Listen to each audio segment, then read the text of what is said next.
In the grand catalog of the cosmos, normality is the rule. Stars are born, they fuse hydrogen, they shine with a steady, predictable rhythm, and eventually, they die. We understand the life cycle of stars. We have categorized billions of them. But roughly 1,470 light-years from Earth, in the constellation Cygnus, there is a star that breaks every rule we know. It is designated KIC 846-2852. To the casual observer, it is a standard F-type main sequence star. It is roughly 50% larger than our Sun and significantly hotter. For eons, it drifted in obscurity. But in 2009, a machine began to watch it. The Kepler Space Telescope. Its mission was simple: stare at 150,000 stars simultaneously and never blink. It was hunting for exoplanets. When a planet passes in front of a star, it blocks a tiny fraction of light, a transit. Even a gas giant as massive as Jupiter will only block about 1% of a star's light. The resulting data graph is clean, symmetrical, and periodic. It is the heartbeat of a solar system.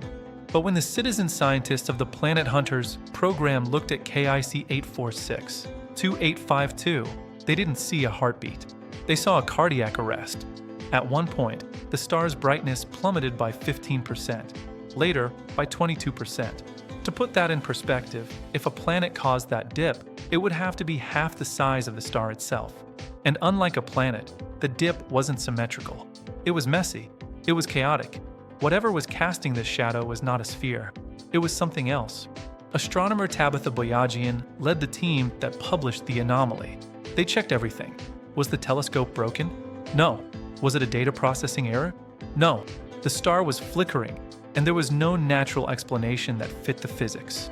When nature fails to provide an answer, imagination fills the void. Jason Wright, an astronomer at Penn State, suggested a possibility that belongs in science fiction, yet is mathematically sound: the Dyson Swarm.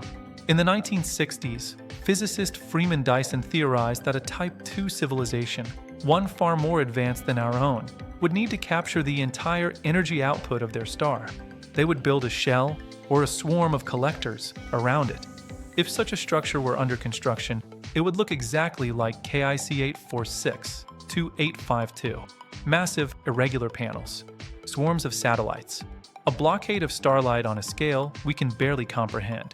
For a brief moment in 2015, the world asked the question, are we looking at alien engineering?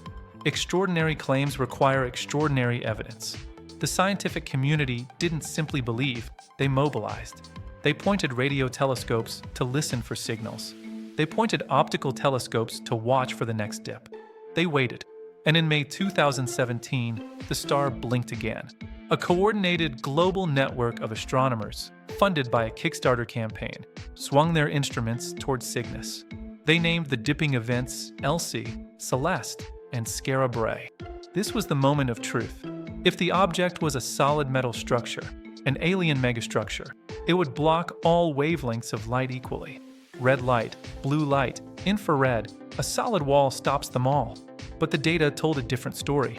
The object blocked significantly more blue light than red light. In astrophysics, this is a smoking gun.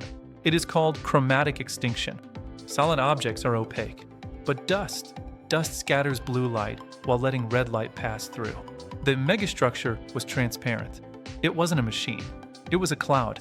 The leading theory is no longer aliens, but something equally catastrophic.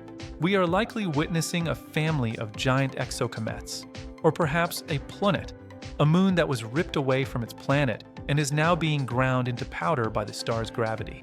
We are seeing the death throes of a solar system, a train of debris millions of miles long, filtering the starlight through a veil of destruction. Some may feel disappointed. We wanted aliens, and we found dust. But consider this, from 1,400 light-years away, we didn't just see a blinking light. We analyzed the shadows well enough to distinguish between solid metal and microscopic grain.